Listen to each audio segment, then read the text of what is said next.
Lesson Art teachers. Today I'm going to show you how to incorporate. Last week I showed you how to combine marker and colored pencil to create these gorgeous crystals.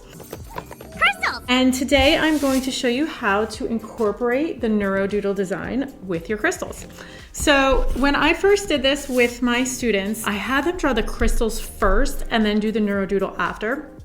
And they came out good, but I thought that they were so attached to the crystals, they were so afraid to mess it up with the Neurodoodle design. They were very timid about adding more. So when I did it a second time, second time's the charm. The next time it was so much easier. I used a smaller paper the second time and we kept it square.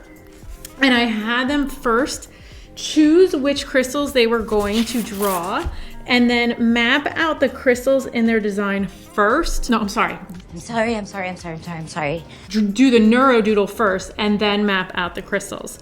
So I'll real quick demonstrate how we did this. And then after they did that, they go ahead and use their reference images to draw their colored pencil crystals.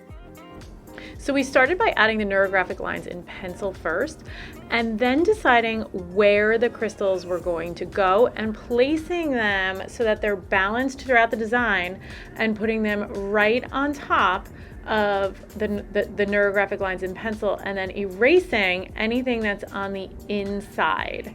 So after you've spaced them out and you're happy with them, then you go in and you smooth out your lines and go over the lines to smooth them out from thick to thin with a marker. You're rounding out any corners.